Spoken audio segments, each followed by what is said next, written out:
നമസ്കാരം ചേട്ടാ. നമസ്കാരം ചേട്ടാ. പെരിയ കേസ് എന്ന് പറയുമ്പോൾ എനിക്ക് ചോദിക്കാനുള്ളൊരു സംശയം എന്ന് പറഞ്ഞാൽ പാർട്ടി കൊടി നാട്ടിക്കഴിഞ്ഞാൽ ആളുകളെ കൊന്നു തള്ളാൻ CPM ആരാണ്? അതായത് കാസർഗോഡ് പെരിയ എന്ന സ്ഥലത്ത് CPMൻ്റെ ഒരു ഗ്രാമമാണ് പെരിയ എന്ന സ്ഥലം. അപ്പോൾ ആ കാസർഗോഡ് പാർട്ടി ഗ്രാമത്തിൽ കോൺഗ്രസിൻ്റെ കൊടി ഉയർത്തിയതിനാണ് ഈ രണ്ട് കൃപേഷിനെയും ശരത്ലാൽ എന്ന് പറയുന്ന രണ്ട് ചെറുപ്പക്കാരെയും. അത് 21-24 വയസ്സ്, വളരെ ചെറുപ്പം പിള്ളേര്. പ്രീത, ഇതിനകത്ത് ഒരു കാര്യം പറയാനുള്ളത്, എനിക്കൊക്കെ വയസ്സിങ്ങനെ കൂടി വരുന്നതുകൊണ്ടാണെന്ന് അറിയില്ല, എനിക്കൊരു രാഷ്ട്രീയമുണ്ട്, പക്ഷേ ഇത് ശരിക്കും സഹിക്കാൻ പറ്റാത്ത ഒരു വേദന തന്നെയാണ്. കാര്യം ഇപ്പോൾ എൻ്റെ അടുത്ത് പറഞ്ഞ് 21-24 വയസ്സ്. നമ്മൾ ഒരു ഫലവർഗം തന്നെ എടുത്താലും കിളിന്ത് വെള്ളരിക്ക എന്നൊക്കെ പറയില്ലേ, എന്ന് പറയുന്നത് പോലെ ആ കുട്ടികളുടെ കിളിന്ത് പ്രായത്തിൽ ഈ കാണിച്ചതിന് ഒരിക്കലും മാപ്പില്ല. കാര്യം അതിലിനി ഏത് രാഷ്ട്രീയ പാർട്ടിയിൽ ആരൊക്കെ എത്ര എതിർപ്പ് പറഞ്ഞാലും, കാര്യം ഇത് കോളേജ് ക്യാമ്പസ് അല്ല. അല്ലെങ്കിൽ പോട്ടെ, നമ്മൾ ഈ രാജ്യത്ത് ജീവിക്കുന്ന ഇന്ത്യ മഹാരാജ്യത്തിൽ നമുക്ക് എല്ലാവർക്കും സ്വാതന്ത്ര്യമുണ്ട്. ഈ സ്വാതന്ത്ര്യത്തിൽ ഒരു കൊടി കെട്ടി എന്ന് പറഞ്ഞ് ഈ രണ്ട് കുഞ്ഞുങ്ങളെ എന്തിനവരിങ്ങനെ നിരുപാധികം കൊന്നു? നമ്മളിപ്പോൾ കോൺഗ്രസ്സുകാരൻ്റെ ഭാഗം നിന്നുകൊണ്ട് CPMനെ എതിർത്ത് സംസാരിക്കുന്നതല്ല. ഏത് രാഷ്ട്രീയ പാർട്ടിയിലും ആരെയും കൊലപാതകം ചെയ്യുന്നതിനോട് നമുക്ക് എതിർപ്പ് തന്നെയാണ്. കൊലപാതകം ഒന്നിനും ഒരു അവസാന വാക്കല്ല. അപ്പോൾ ഈ പറഞ്ഞ പോലെ നമ്മൾ ആ വിഷയത്തിലേക്ക് തന്നെ വരാം. 2019 ഈ കൊലപാതകം നടക്കുമ്പോൾ കേരളം ഞെട്ടിത്തരിക്കുകയാണ് ചെയ്തത്. ഈ കേസ് ആദ്യം അന്വേഷിച്ച പോലീസും ക്രൈംബ്രാഞ്ചും ഇതിലൊരു ഉദുമ MLA കുഞ്ഞിരാമൻ ഇതിൽ പങ്കുണ്ട് എന്ന കാര്യം കണ്ടുപിടിച്ചില്ല. അവസാനം ഇത് ആ കുടുംബം, ഇപ്പം നമ്മൾ നവീൻ ബാബുവിൻ്റെ കേസിൽ എങ്ങനെയാണ് ഈ സമൂഹം നിൽക്കുന്നത്, അത്ര പോലും ആ കുടുംബത്തിന് സപ്പോർട്ട് അന്ന് കിട്ടിയോ എന്ന സംശയമുണ്ട്. അന്ന് മുഖ്യധാര മാധ്യമങ്ങൾ ഇല്ല, ഇത്ര സജീവമല്ല. മുഖ്യധാര മാധ്യമങ്ങളുണ്ട്, പക്ഷേ ഈ ഓൺലൈൻ മാധ്യമങ്ങളില്ല. ക്ഷമിക്കുക, അന്ന് മുഖ്യധാര മാധ്യമങ്ങളുണ്ട്, പക്ഷേ ഇതുപോലെ ഡിജിറ്റൽ മാധ്യമങ്ങൾ ഓൺലൈൻ ഇല്ല. എന്നിട്ടും ആ കുടുംബം അങ്ങേയറ്റം വരെ പോയെങ്കിൽ കോൺഗ്രസ് പാർട്ടിയുടെ പൂർണ്ണമായ പിന്തുണ അവർക്ക് കിട്ടിയിട്ടുണ്ട്. രാജ്മോഹൻ ഉണ്ണിത്താൻ എന്ന അവരുടെ MP അവർക്കൊപ്പം ഉണ്ടായിരുന്നു. അപ്പോൾ നമുക്ക് അതിൽ പറയാനുള്ളത്, ഇതിൽ ഏറ്റവും രസകരമായൊരു വസ്തുത എന്നറിയോ, ഈ പറയുന്ന ശ്രീധരൻ എന്ന് പറഞ്ഞ് പ്രതിഭാഗത്തിന് വേണ്ടി വാദിക്കുന്ന വക്കീലാരെന്നറിയോ, അയാൾ ഒരു വേള കോൺഗ്രസ്സുകാരനായിരുന്നു. കോൺഗ്രസ്സുകാരനായ ഈ CK ശ്രീധരൻ ഇന്ന് CBI കോടതിയിൽ വാദിച്ചത് ആർക്ക് വേണ്ടിയാണ്? ഈ പറയുന്ന CPMലെ ഈ ഗുണ്ടകൾക്ക് വേണ്ടിയാണ്. അതാണ് ഇതിനകത്ത് ഏറ്റവും വലിയൊരു കോൺട്രവേഴ്സി എന്ന് പറയുന്നത്. അതാണ് നമ്മുടെ സമൂഹം, ഈ കേരള സമൂഹം എന്ന് പറയുന്നത് അങ്ങനെയാണ്. അപ്പോൾ ഇതിനകത്ത് നമ്മളിപ്പോൾ വിധി വന്നതനുസരിച്ച് 1 മുതൽ 8 വരെയുള്ള പ്രതികളെയാണ് അവർ കുറ്റക്കാരനെന്ന് കണ്ടുപിടിച്ചിരിക്കുന്നത്. ബാക്കിയുള്ളവരെ ഏതാണ്ട് ഒരു 10 പേരെ വരെ അവർ വെറുതെ വിട്ടിരിക്കുവാണ്. അപ്പോൾ ഇതിനകത്ത് നമ്മൾ ഈ കേസിൻ്റെ നാൾ വഴികൾ നമ്മൾ ശ്രദ്ധിക്കുമ്പോഴത്തേക്ക് ഈ കൊടി ഉയർത്തി എന്ന് പറഞ്ഞതിൻ്റെ പേരിലാണെങ്കിൽ തന്നെയും ഈ കുട്ടികൾ അവിടുത്തെ ഒരു ഉത്സവം കഴിഞ്ഞിട്ട്, അതെ അവിടെ ഈ പറയുന്ന ഉത്സവം കഴിഞ്ഞ് വരുമ്പോൾ പെരിയ കല്ലിയോട്ട് എന്ന് പറയുന്ന സ്ഥലത്ത് അവിടുത്തെ ആ ഒരു ക്ഷേത്രത്തിലെ ഉത്സവം കഴിഞ്ഞ്, കല്ലിയോട്ട് ഉത്സവം കഴിഞ്ഞ് വരുന്ന വഴിയിലാണ് ഈ കുട്ടികളെ നിർദാക്ഷിണ്യം വളഞ്ഞിട്ട് ആക്രമിക്കുകയായിരുന്നു. അതിന് സിഗ്നൽ വരെ കൊടുത്ത്, അതായത് അവർ വരുന്നു എന്ന് ബൈക്കിൽ വരുന്നു എന്ന് പറഞ്ഞു കൊടുത്ത് വരെ കൃത്യമായി സിഗ്നൽ കൊടുത്താണ് ഈ കുട്ടികളെ വെട്ടി പരിക്കേൽപ്പിച്ച് അതിൽ ശരത്ലാൽ ആണ് ഇറങ്ങി ഓടുക. ശരത്ലാലിൻ്റെ വീട്ടിലേക്കാണ് ഈ കൃപേഷും ശരത്ലാലും കൂടെ പോയത്. എന്നിട്ട് ആ കുട്ടി പകുതി വരെ ഓടിയിട്ട് പാവം അവൻ വീണുപോയി. അപ്പോൾ ഇതിനകത്ത് നമുക്ക് പറയാനുള്ളത്, ഈ കേസിൽ 10 പേര് വിട്ടു എന്നുണ്ടെങ്കിലും കോൺഗ്രസ്സിലെ രാഹുൽ മാങ്കൂട്ടത്തിനെ പോലെയുള്ള യുവ നേതാക്കൾ പറയുന്നത് അവരിതിൻ്റെ പിറകെ പോകുമെന്ന് തന്നെയാണ്. ഈ 10 പേർക്കും ശിക്ഷ വാങ്ങിച്ചു കൊടുക്കാൻ തന്നെ പോകും എന്ന് തന്നെയാണ് പറയുന്നത്. അപ്പോൾ ഇതിൽ നമുക്ക് ഒരു കാര്യം കൂടെ എടുത്ത് പറയേണ്ടി വരും. അതായത് വാടിക്കൽ രാമകൃഷ്ണൻ എന്ന ഒരു ആളിനെ കൊന്ന കേസിലെ പ്രതിയാണ് നമ്മുടെ PB മെമ്പറായിട്ടുള്ള നമ്മുടെ മുഖ്യമന്ത്രി, അവരുടെ പാർട്ടിയുടെ PB മെമ്പറായിട്ടിരിക്കുന്ന മുഖ്യമന്ത്രി. അപ്പോൾ അതായത് അദ്ദേഹത്തിൻ്റെ ഈ രാഹുൽ മാങ്കൂട്ടത്തിൻ്റെ വാക്ക് കടമെടുത്താൽ CPM എന്ന് പറയുന്ന പാർട്ടിക്ക് അവർക്കൊരു സെല്ല് കൂടെ ഉണ്ട്, കൊലപാതക സെല്ല് കൂടെ ഉണ്ട്. ആ കൊലപാതക സെല്ല് ഇപ്പോൾ പെരിയയിൽ ഈ 2 കുട്ടികളെ കൊന്നെങ്കിൽ TPയെ കൊന്നിട്ടുണ്ട്. അതെവിടെയാണ്? അദ്ദേഹത്തെ കൊന്നത് കോഴിക്കോടല്ലേ അദ്ദേഹത്തിനെ കൊന്നത്? ഒഞ്ചിയത്ത്. അവിടെ ആ സെല്ലുണ്ടായിരുന്നു. ക്ഷമിക്കുക, എനിക്ക് ഓർമ്മ പോയില്ല, പറഞ്ഞതിലും നന്ദി. പെരിയയിൽ ഈ കൊലപാതകം, ഒഞ്ചിയത്ത് TP, പിന്നെ നമ്മുടെ ഒരു പയ്യനെ കൂടെ കൊന്നിരുന്നല്ലോ, അത് ഈ രാഷ്ട്രീയമാണ്, ഈ പറയുന്ന രാഷ്ട്രീയ കൊലപാതകങ്ങൾ CPMന്റെ അടുത്ത് നോക്കിക്കഴിഞ്ഞാൽ എണ്ണിയാലില്ല, അതുപോലെ തീർന്നിട്ടുണ്ട്. ഇപ്പം കണ്ണൂരൊക്കെ പണ്ട് പറയുന്നത് കേൾക്കാം ചേട്ടാ, തലശ്ശേരിയിലൊന്നും കുടുംബത്തിലെ ആണുങ്ങളില്ല, തലശ്ശേരി ഭാഗത്തേക്കൊക്കെ പെൺകുട്ടികളെ കല്യാണം കഴിച്ച് അയക്കാനായിട്ട് പേടിയായിരുന്നു. കാരണം അവർക്ക് എത്ര നാളെ ആയുസ് ഉണ്ടെന്ന് ഈ പെൺകുട്ടികളുടെ അമ്മമാർക്കും അച്ഛന്മാർക്കും ഒക്കെ പേടിയാണ്. അതുപോലെ അത് തലശ്ശേരി എന്ന് പറയുന്നത് ഈ പറയുന്ന ഒരു പാർട്ടി ഗ്രാമമാണ്.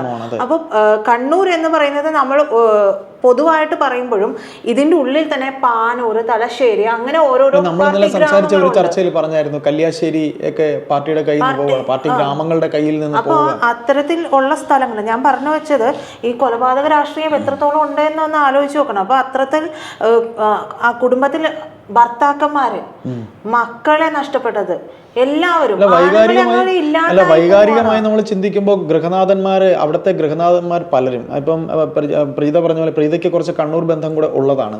അതുകൊണ്ട് ഈ പറയുന്ന പോലെ കുടുംബത്തിലെ അംഗങ്ങളില്ല. പിന്നെ നമ്മൾ ഇതിൽ എടുത്തു പറയാൻ അത് കണ്ണൂരത്തെ കഥയാണ്, ഇത് പെരിയെന്ന് പറയുന്ന കാസർഗോഡ് എന്നാണ്. അപ്പോൾ ഇതിനകത്ത് ഈ പറയുന്ന ഈ കേസിൽ കുഞ്ഞിരാമൻ എന്ന് പറയുന്ന MLA മുതൽ ഒരു ലോക്കൽ കമ്മിറ്റി, അതായത് പാർട്ടിയുടെ ജില്ലാ ഘടകം കാസർഗോഡ് ജില്ലാ സെക്രട്ടേറിയറ്റിലെ മെമ്പറാണ് ഈ പറയുന്ന കുഞ്ഞിരാമൻ. ഉദുമയിലെ പഴയ MLA ആണ്. ഈ കുഞ്ഞിരാമൻ തുടങ്ങിയിട്ട് പാർട്ടി LC മെമ്പർ ഒരു പീതാംബരനൊക്കെ ഈ കേസിലെ പ്രതിയാണ്. അതായത് ഈ കേസിൽ ആ പീതാംബരന്റെ കാര്യം പറഞ്ഞപ്പോഴാണ് അതിൽ പറയുന്നത് ഈ അന്വേഷണ സംഘം, ആദ്യത്തെ അന്വേഷണ സംഘത്തിന്റെ കുറ്റപത്രത്തിൽ പറയുന്നത് എന്താണെന്നറിയോ? പീതാംബരന്റെ വിശദീകരണം ഗോസ്പൽ ട്രൂത്ത് ആയിട്ട്, അതായത് ഏറ്റവും പരമമായ സത്യമായിട്ട് കണ്ടുകൊണ്ടാണ് ആദ്യത്തെ കുറ്റപത്രം തയ്യാറാക്കിയത്. ഒന്ന് ആലോചിച്ച് നോക്കുക. അപ്പൊ അത് എങ്ങനെയാണ് അതിൽ പ്രതിയാക്കിയിട്ടുള്ള ഒരാള് പറയുന്ന കാര്യം വിശുദ്ധനായിട്ട് പ്രഖ്യാപിച്ചുകൊണ്ട് ഒരു കുറ്റപത്രം. അപ്പോൾ എത്രത്തോളം ആ കേസിൽ അലംഭാവം കാണിച്ചിട്ടുണ്ട് എന്നുള്ളത് കോടതി നിരീക്ഷിച്ചിട്ടുണ്ട്. തീർച്ചയായിട്ടും അത് CBI അന്വേഷണം വേണം എന്ന് പറഞ്ഞ് ഈ കുടുംബം പോയതിൽ ഒരുപാട് അർത്ഥമുണ്ട്. അങ്ങനെ പോയപ്പോഴത്തേക്കാണ് ഈ പറയുന്ന പോലെ ആദ്യം ഉണ്ടായിരുന്ന പ്രതികളെക്കാൾ പ്രതികളുടെ എണ്ണം പിന്നെയും 10 വരെ വർദ്ധിച്ചു. ക്രൈംബ്രാഞ്ച് അന്വേഷിച്ചപ്പോൾ ഉദുമ MLA ഈ കേസിൽ പ്രതിയേയല്ല. രണ്ടാമത് CBI അന്വേഷണം വന്നപ്പോൾ 157 പേരെയാണ് ഇവർ ചോദ്യം ചെയ്തത്. അതിൽ നിന്നാണ് ഫിൽട്ടർ ചെയ്ത് കണക്ക് ഇത്രയും പ്രതികൾ 24 പ്രതികളെ അവർ കൊണ്ടുവന്നത്. ഇതിൽ വേറൊരു കാര്യം കൂടെ നമുക്ക് പറഞ്ഞുകൊണ്ട് ഈ ചർച്ച അവസാനിപ്പിക്കാം. അതായത് കേവലം ഒരു പാർട്ടി കൂടി കെട്ടിയ പേരിൽ 2 കുരുന്നു ജീവനുകളെ കൊന്ന ഈ പാർട്ടിയുടെ കൊലക്കേസ് പ്രതികളെ പിന്നെ ഹൈക്കോടതിയിൽ കേസ് വാദിച്ച് സുപ്രീം കോടതിയിൽ പോയി വരെ ഇത് CBI അന്വേഷണം വേണ്ട എന്ന് പറയാൻ ഈ സർക്കാർ നമ്മളടങ്ങുന്ന സമൂഹത്തിന്റെ 3.5 കോടി രൂപയാണ് ചെലവാക്കിയത്. എന്തിനിങ്ങനെ ഈ 3.5 കോടി രൂപ ചെലവാക്കി? ആർക്ക് വേണ്ടി ചെലവാക്കി? നിങ്ങൾ ആ പൈസ തിരിച്ചടയ്ക്കണം. നിങ്ങൾ ഈ പറയുന്ന സർക്കാർ ആ കാശ് തിരിച്ചടയ്ക്കണം. അതാണ് ഈ സർക്കാർ ചെയ്യേണ്ടത്. ഇത് ആർക്ക് വേണ്ടി? നമ്മുടെ ആരെങ്കിലും ആണോ? ഇവരാരെങ്കിലും? അല്ലെങ്കിൽ കൊലയാളികളെ സംരക്ഷിക്കാൻ എന്ത് ബാധ്യതയാണ് സർക്കാരിനുള്ളത്? കൊലയാളികളെ സംരക്ഷിക്കാൻ ഈ സർക്കാരിന്. അപ്പൊ അത് പറയുമ്പോഴാണ് രാഹുൽ മാങ്കൂട്ടം പറഞ്ഞ വാക്ക് തന്നെ കടമെടുത്തുകൊണ്ട് നാം ഇവിടെ സംസാരിക്കുന്നു. അതായത് വാടിക്കൽ രാമകൃഷ്ണൻ എന്ന ഒരു ആളെ കൊന്ന കൊലക്കേസിലെ പ്രതിയായ ഇപ്പോൾ മുഖ്യമന്ത്രിയായിരിക്കുന്ന പാർട്ടിയുടെ പോളിറ്റ് ബ്യൂറോ മെമ്പർ ബഹുമാനപ്പെട്ട മുഖ്യമന്ത്രി പിണറായി വിജയൻ ഇരിക്കുന്ന ഈ പാർട്ടി ഇതല്ല ഇതിനപ്പുറവും ചെയ്യുമെന്നാണ് ആ യുവ MLA പറയുന്നത്. അത് ശരിയാണ്. കാര്യം അയാളുടെ വാക്കുകളിൽ ഒരുപാട് നിശ്ചയദാർഢ്യമുണ്ട്. ഇതുപോലെ ഇപ്പൊ സത്യം പറയട്ടെ, അയാളുടെ രാഷ്ട്രീയം വേറെയാണ്, നമ്മുടെ രാഷ്ട്രീയം വേറെയാണ്. എങ്കിലും അയാളുടെ പല വാക്കുകളിലും നമ്മളെ ഹൃദയത്തിൽ തൊടുന്നുണ്ട്. അതുപോലെയുള്ള ചെറുപ്പക്കാരെയാണ് ഇവർ നിഷ്കരണം കൊന്നത്. ഒരിക്കലും നമുക്കിത് അംഗീകരിക്കാൻ കഴിയില്ല. കാര്യം ഈ CBI കോടതിയുടെ വിധി ആ കുടുംബത്തിന് ഒരിക്കലും, അവരിപ്പോഴും പറയുന്നു ആ 10 പേർക്കും ഇതിൽ വെറുതെ വിട്ടവന്മാർക്കൊക്കെ ഇതിൽ പങ്കുണ്ട്. ഒരു അച്ഛനും അമ്മയും ആ മക്കളെ, ഇപ്പൊ നാം എല്ലാം മാതാപിതാക്കളാണ്. നമ്മളൊരു കുട്ടികളെ വളർത്തുമ്പോൾ ആ കുട്ടികളെ നമ്മൾ ജീവിച്ചിരിക്കുമ്പോൾ നമുക്ക് നഷ്ടപ്പെടുന്നത് ഒരിക്കലും സഹിക്കാൻ കഴിയില്ല. അത് ഈ നമ്മളെ എല്ലാവർക്കും, ഈ സമൂഹത്തിലെ എല്ലാവർക്കും അത് അറിയാം. ആ അച്ഛൻ്റെ ആ അമ്മയുടെ വേദന, അവരിന് ഏത് രാഷ്ട്രീയ പാർട്ടിപ്പെട്ടവനായിരുന്നാലും. അത് ഈ പാർട്ടി കാണിച്ചത് ഏറ്റവും വലിയ തെറ്റ്. എൻ്റെയും നിങ്ങളുടെയും നമ്മുടെയും ഒക്കെ കാശെടുത്ത് എന്തിനിങ്ങനെ യുവമാർക്ക് വേണ്ടി വാദിച്ചു? ഏതായാലും പ്രീത കൂടെ പറഞ്ഞുകൊണ്ട് നമുക്ക് ചർച്ച അവസാനിപ്പിക്കാം. അത് കൺക്ലൂഡ് ചെയ്യാനായിട്ട് പറയും. എന്തായാലും ചേട്ടാ, ഇതിന്റെ ശിക്ഷാവിധി ജനുവരി 3-നാണ് പറഞ്ഞിരിക്കുന്നത്. കുറ്റക്കാരാണെന്ന് പറഞ്ഞു കഴിഞ്ഞു, കുറ്റക്കാരാണെന്ന് പറഞ്ഞിട്ടുണ്ട്. എന്തായാലും ഇതൊക്കെ ആണെങ്കിൽ പോലും ആ കുറ്റക്കാരെയെങ്കിലും എന്താ പറയാ, വധശിക്ഷ കൊടുക്കണമെന്ന് പറയേണ്ടി വരുന്ന ഒരു അവസ്ഥയാണ്. കാരണം ആ അച്ഛൻ്റെ അമ്മയുടെ നെഞ്ചിലെ വേദന ഒന്ന് അടങ്ങണമെന്നുണ്ടെങ്കിൽ അത് തന്നെ വേണ്ടി വരുമെന്നാണ് എനിക്ക് തോന്നുന്നത്. അങ്ങനെ ഒരു ശിക്ഷാവധി അല്ലെങ്കിൽ ഇരട്ട ജീവപര്യന്തം ഉൾപ്പെടെയുള്ള കടുത്ത ശിക്ഷകൾ തന്നെ ഇവർക്ക് നൽകണം. ഏതായാലും CBI കോടതിക്ക് മേൽ ഇനി ഇവർക്ക് എന്ത് അപ്പീൽ പോകാനെന്നായിരിക്കും ഇവർ ഇനി അടുത്ത നിയമവശങ്ങൾ അന്വേഷിക്കുന്നത്. കാര്യം ഈ രാജ്യം, അതായത് ഈ കേരളം എന്ന് പറയുന്ന സംസ്ഥാനം ഭരിക്കുന്ന മുഖ്യമന്ത്രിയും അവരുടെ പാർട്ടിയെ അത്രമേൽ, അതായത് ഈ പ്രതികൾ നടന്നു വരുന്നത് പോലും നെഞ്ചു വിരിച്ചാണ് വരുന്നത്, ഇവരെ കൊണ്ടുവരുന്നത്. ഇവരേതോ ഒരു മഹത്കൃത്യം ചെയ്തതുപോലെയാണ് വരുന്നത്. അപ്പോൾ നമുക്കിതിൽ പറയാനുള്ളത്, ഈ പറയുന്ന പ്രതികളെ ഇത്രത്തോളം സംരക്ഷിച്ച ഈ സർക്കാർ ഇനി ഇതിന്മേൽ എന്തിനായിരിക്കും പോയത്? ഇന്ന് അവരുടെ കരണത്ത് കിട്ടിയ ഒരു അടിയാണ്, സർക്കാരിന് കരണത്ത് കിട്ടിയ ഒരു അടി തന്നെയാണ് CBI പോലൊരു അന്വേഷണ സംഘത്തിൻ്റെ കോടതി വിധിച്ചിരിക്കുന്നത്. നമുക്ക് ഒരു കാര്യത്തിൽ ആ കുടുംബത്തിനോട് ഒപ്പം തന്നെ നിൽക്കാം. ബാക്കിയുള്ളവരും പ്രതികളാണ് എന്ന് കണ്ടുപിടിക്കുന്നവരെ നമുക്ക് അവർക്കൊപ്പം നിൽക്കാം. ഈ വിധി, അവർ കുറ്റക്കാരാണെന്ന് വിധിച്ചല്ലോ, ഇനി എന്താണ് അവർക്ക് നേരെ ഉള്ള ആ കോടതി വിധി, എന്താണ് അവർക്ക് നൽകാൻ പോകുന്ന ശിക്ഷ എന്നുള്ളത് നമുക്ക് കാത്തിരുന്ന് കാണാം. എന്തായാലും ഇന്നിനി നവീൻ ബാബുവിൻ്റെ കുടുംബത്തിൻ്റെ ആ പ്രതീക്ഷയ്ക്കനുസരിച്ച് ഇന്ന് ആ കേസിലും വിധി വരാൻ സാധ്യതയുണ്ട്. അതുകൂടെ വരികയാണ് എന്നുണ്ടെങ്കിൽ ഇരട്ട പ്രഹരം തന്നെ ഈ സർക്കാരിന് കിട്ടും. എന്നാലും ഇവർ പഠിക്കാനൊന്നും പോകുന്നില്ല, അഹങ്കാരത്തിന് കുറവും ഉണ്ടാകാൻ പോകുന്നില്ല, മാറുമെന്ന് തോന്നുന്നില്ല. അതെ, ആ പ്രതികൾ പോലും സാധിക്കുമെന്ന് തോന്നുന്നില്ല. അവർ അതുമായിട്ട് അത്രയേറെ എന്താണ് ഇഴചേർന്ന് പോയിരിക്കുന്നു എന്ന് വേണം പറയാനായിട്ട്. ആ പ്രതികൾ നടന്നു വരുന്ന രംഗം നമ്മുടെ പ്രേക്ഷകർ ഇവരെല്ലാം TV ചാനലിൽ കൂടെ കണ്ടിട്ടുണ്ടാവും.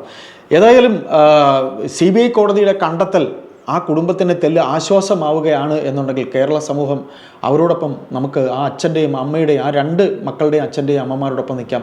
കൊലപാതക രാഷ്ട്രീയം ഒന്നിനും ഉത്തരമല്ലെന്ന് വൈകിയെങ്കിലും ഈ രാഷ്ട്രീയത്തെ നിയന്ത്രിക്കുന്ന കുറച്ച് പടുകിഴവന്മാർ ഈ ചെറുപ്പക്കാരെ കൊണ്ട് ചെയ്യിക്കുന്ന ആ കിഴവൻ ബുദ്ധികൾക്ക് ഉപദേശമാകട്ടെ എന്ന് തന്നെ നമുക്ക് പറയാം, അല്ലേ? നന്ദി, നമസ്കാരം.